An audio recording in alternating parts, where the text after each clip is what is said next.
شام گہری ہو گئی تو میں نے سدرا سے کہا واپس چلتے ہیں، یہاں کوئی بھی نہیں ہے، ہو سکتا ہے کہ لوگوں کی باتیں جھوٹی ہوں۔ اب تم بتاؤ، ہمیں واپس چلنا چاہیے نا یار، بہت دیر ہو گئی ہے۔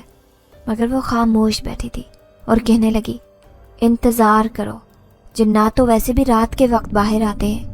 اس کے مجبور کرنے پر میں وہیں بیٹھ کر انتظار کرنے لگ گئی۔ تقریباً 1 گھنٹہ گزر گیا تھا، تبھی اچانک باہر دروازے پر آہٹ سنائی دی۔ ہم دونوں چونک گئے، اپنی لائٹیں بھی بند کر دی۔ ہر گزرتے لمحے کے ساتھ میرے دل کی دھڑکن بڑھتی جا رہی تھی کہ کہیں کچھ ہو نہ جائے۔ تبھی وہ دروازہ کھلا اور اندھیرے میں ایک وجود داخل ہوا۔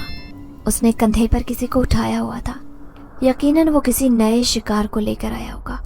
اس نے اس وجود کو نیچے زمین پر پھینکا اور وہیں کھڑے ہو کر زور زور سے ہنسنے لگ گیا۔ ہمیں اندازہ ہوا کہ وہ کوئی عورت ہے جو ہنس رہی ہے، اور زمین پر ایک لڑکی بے ہوش حالت میں پڑی تھی۔ میرے حلق سے تو چیخ نکلنے والی تھی، لیکن سدرا نے مجھے اشارہ کیا کہ خاموش رہنا، کچھ بھی مت بولنا، ایسا نہ ہو کہ اس کی توجہ ہماری طرف ہو جائے۔ ہمیں بہت احتیاط سے کام لینا ہے۔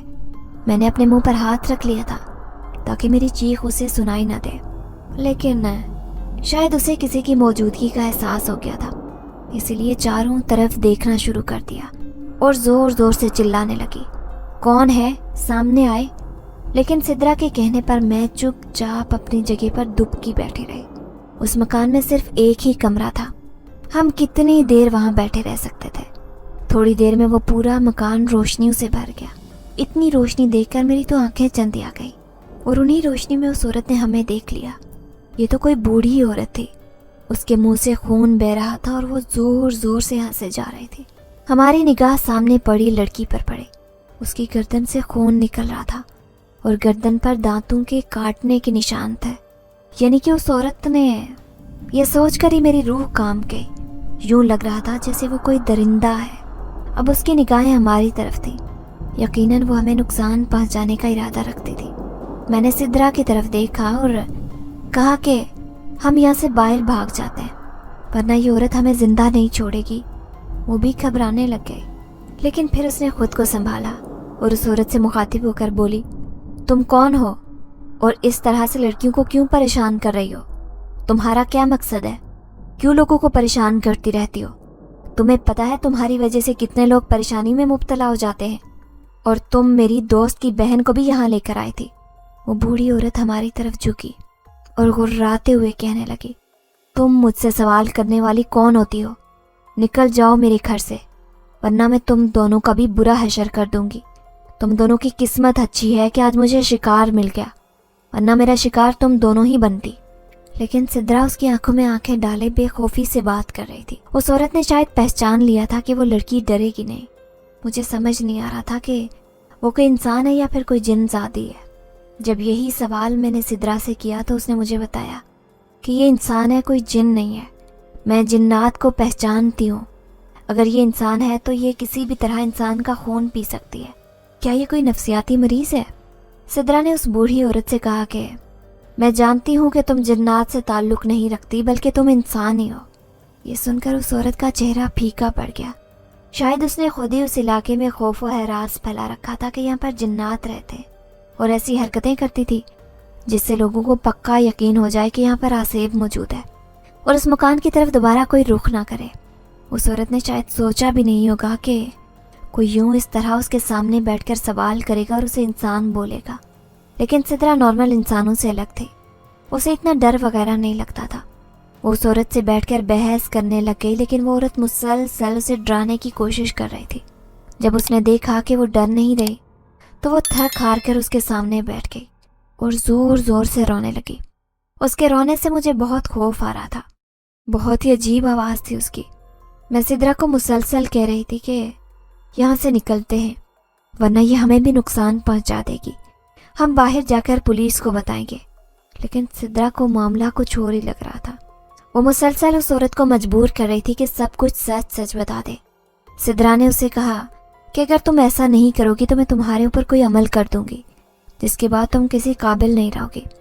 اس عورت نے اس کی بات سن کر اس کے آگے ہاتھ جوڑ دیے اور بولی، ایسا کچھ مت کرنا ورنہ میری طاقت ختم ہو جائے گی۔ پھر اس نے بتانا شروع کیا کہ بہت سال پہلے کی بات ہے، میں اپنی بہن کے ساتھ اسی مکان میں رہا کرتی تھی۔ ہم جڑواں بہنیں تھیں۔ ہمارے ماں باپ بہت سال پہلے ہی گزر گئے تھے۔ رشتہ داروں سے ہماری کوئی بات چیت نہیں تھی، کسی کو بھی نہیں جانتے تھے۔ ہم دونوں اس خالی مکان میں رہتے تھے۔ ہم نہیں جانتے کہ یہ مکان دراصل کس کا تھا، لیکن ہم نے ایک طرح سے یہاں پر پناہ لی تھی۔ اس وقت بھی اس مکان پر آصف کا سایہ تھا اور یہ بات ہمیں نہیں معلوم تھی۔ ہم نے اس مکان میں رہائش اختیار کر لی، لیکن ہم یہاں پر رہنے والے تھے۔ جنات کو یہ بات بالکل پسند نہیں آئی اور روزانہ ہمیں تکلیف پہنچاتے تھے۔ کئی بار ہم نے ارادہ کیا کہ ہمیں مکان چھوڑ کر کہیں اور چلے جانا چاہیے، لیکن ہمارے پاس رہنے کے لیے کوئی اور ٹھکانہ نہیں تھا۔ آخر جاتے تو کہاں جاتے؟ یہ علاقہ ویران تھا۔ یہاں پر باہر نکلتے بھی ہم دونوں کو ڈر لگتا تھا۔ میری بہن تھوڑی بہادر تھی، اس نے باہر جا کر کھانے پینے کا سامان وہی لایا کرتی تھی۔ کچھ عرصے بعد ہمارے پاس پیسے بھی ختم ہو گئے۔ اس نے لوگوں کے گھروں میں کام کاج کے لیے جانا شروع کر دیا، مگر وہ اپنا چہرہ ڈھک کر کام پر جاتی تھی تاکہ کوئی اسے دیکھ نہ پائے، ورنہ لوگ سمجھ جاتے تھے کہ ہم اس خالی مکان میں رہتے ہیں۔ ایک دن میری بہن واپس آئی تو اس کی حالت بہت خراب تھی اور وہ تڑپ رہی تھی۔ اس کے چہرے اور گردن سے خون بہہ رہا تھا۔ اس کی حالت دیکھ کر میں پریشان ہو گئی اور اس کی مرہم پٹی کی۔ جب وہ ہوش میں آئی تو اس نے مجھے بتایا کہ راستے میں اس کا سامنا بہت ہی عجیب و غریب مخلوق سے ہوا تھا اور وہ بار بار اس کا راستہ روک کر کہہ رہا تھا کہ ہمارا مکان خالی کر دو، وہ ہماری جگہ ہے۔ ہم دونوں سمجھ گئے کہ اس مکان میں رہنے والے جنات ہی ہمیں بار بار پریشان کر رہے ہیں۔ اب تو انہوں نے میری بہن پر حملہ بھی کر دیا تھا۔ مجھے اپنی بہن سے بہت پیار تھا۔ میں یہ بات برداشت نہیں کر پائی اور مکان کے ایک حصے کو توڑنا شروع کر دیا۔ بہن نے منع کیا کہ ایسا مت کرو ورنہ جنات ناراض ہو جائیں گے، اپنے آپ کو مشکل میں مت ڈالو، لیکن مجھے بہت زیادہ برا لگ رہا تھا۔ اگلے کئی دن تک میری بہن کی حالت خراب رہی۔ جیسے جیسے اس کی عمر ہوتی جا رہی تھی وہ بیمار پڑتی جا رہی تھی۔ وقت سے پہلے ہی بوڑھی نظر آنے لگی۔ لوگوں کو نہیں پتا تھا کہ اس گھر میں 2 عورتیں رہتی ہیں۔ سب یہی سمجھتے تھے کہ ایک ہی عورت رہتی ہے۔ ہم دونوں چونکہ جڑواں تھیں اسی لیے ایک دوسرے سے بہت زیادہ ملتی تھیں۔ کوئی ہمیں پہچان نہیں سکتا تھا۔ میں گھر سے ویسے بھی باہر نہیں جاتی۔ جنات نے میری بہن کے جسم پر قبضہ کر لیا اور بہت زیادہ تکلیف دینے لگے، جس کی وجہ سے وہ چلاتی رہتی تھی۔ ایک دن اسی اذیت میں اس کی موت ہو گئی۔ اس کی موت میری آنکھوں کے سامنے ہوئی تھی۔ جنات نے اسے مار کر اس کے جسم سے سارا خون پی لیا تھا۔ یہ منظر دیکھ کر تو میں خوف سے کانپ گئی تھی۔ میری بہن کی موت کے بعد بھی جنات مجھ پر حاوی ہو گئے اور جو مجھ سے دل کرواتا کر لیتے۔ انہوں نے مجھ سے شرط رکھی تھی کہ اگر میں زندہ رہنا چاہتی ہوں تو روزانہ ایک لڑکی لے کر آؤں اور اس کا خون پیوں۔ دراصل میرا خون پینے سے ان جنات کو فائدہ پہنچتا ہے اور ان کی طاقت بڑھتی ہے اور میں بھی زندہ رہ پاتی ہوں۔ اپنی بہن کی دردناک موت میں نے اپنی آنکھوں سے دیکھی تھی اور میں ایسی موت مرنا نہیں چاہتی، اسی لیے مجبوری سے یہ کام کر رہی ہوں۔ اس مکان سے دور نہیں جا سکتی۔ بہت بار کوشش کی، جہاں بھی جاتی ہوں یہ لوگ میرے پیچھے آ جاتے ہیں۔ اس لڑکی کی داستان سن کر ہم بہت پریشان ہو گئے کہ وہ عورت کتنی زیادہ تکلیف میں ہے۔ میں نے سدرا سے کہا کہ ہمیں ضرور اس کی مدد کرنی چاہیے۔ سدرا اس عورت کو لے کر اپنے ساتھ گھر کی طرف چل پڑی۔ اس نے کہا کہ میرے دادا جان بہت سے جنات کے بارے میں جانتے ہیں اور بہت سے جنات ان کے شاگرد رہ چکے ہیں۔ تمہیں پریشان ہونے کی ضرورت نہیں ہے، وہ ضرور ہماری مدد کریں گے۔ جہاں پر برے جنات ہوتے ہیں وہاں اچھے بھی ہوتے ہیں۔ وہ عورت کچھ دن تک اس کے گھر میں رہی، لیکن جنات کا سایہ اس کے اوپر سے ختم نہیں ہوا تھا۔ نہ جانے سدرا اپنے کمرے میں بند کیا کر رہی تھی۔ میں گھر واپس آئی تو اماں سے خوب ڈانٹ پڑی کہ تم کہاں تھی، لیکن میں نے انہیں بہانہ بنا دیا کہ فنکشن بہت دیر سے ختم ہوا تھا۔ اگلے دن دوبارہ سے سدرا کے گھر آئی۔ وہ اگلے 4-5 دن تک کوئی عمل کرتی رہی۔ آہستہ آہستہ اس عورت کے اوپر سے جنات کی طاقت ختم ہوتی گئی اور ایک دن وہ بالکل ہی لاچار ہو گئی اور لاغر ہو گئی۔ اسے خون نہیں مل رہا تھا۔ سدرا نے اسے ہاتھ باندھ کر رکھا تھا کہ وہ خون کی پیاس میں کسی کو نقصان پہنچانا جائے۔ پورا 1 ہفتہ گزر گیا تھا۔ جنات کا سایہ اس کے اوپر سے جیسے ہی ختم ہوا تو وہ بالکل بے جان ہو گئی۔ ہمیں لگا کہ شاید کچھ وقت کے لیے ایسی ہوئی ہوگی، لیکن پھر ہمیں محسوس ہوا کہ اس کی تو سانسیں ہی نہیں چل رہی تھی۔ یہ دیکھ کر ہم دونوں پریشان ہو گئے۔ سدرا ایک ڈاکٹر کو جانتی تھی۔ جب اسے وہاں لائی تو اس نے بتایا کہ یہ عورت تو کئی سال پہلے ہی مر چکی ہے۔ تم لوگ اسے کہاں سے لائے ہو؟ اس کی بات نے تو ہم دونوں کے رونگٹے کھڑے کر دیے۔ یعنی کہ اس گھر میں موجود اس عورت نے ہم سے جھوٹ کہا تھا۔ دراصل اس کی کوئی بہن نہیں تھی اور وہ کئی سال پہلے خود ہی مر چکی تھی۔ اب ایک جن زادی اس کے جسم میں اس عورت کے روپ میں لڑکیوں کا خون پیتی تھی۔ یہی سچ تھا۔ ہم نے ایک ویرانے میں جا کر اس عورت کو دفنا دیا۔ یہ سب بہت ہی خوفناک تھا۔ دوبارہ کبھی ہم نے اس خالی مکان کا رخ نہیں کیا اور نہ ہی اس بات کا ذکر کسی سے کیا۔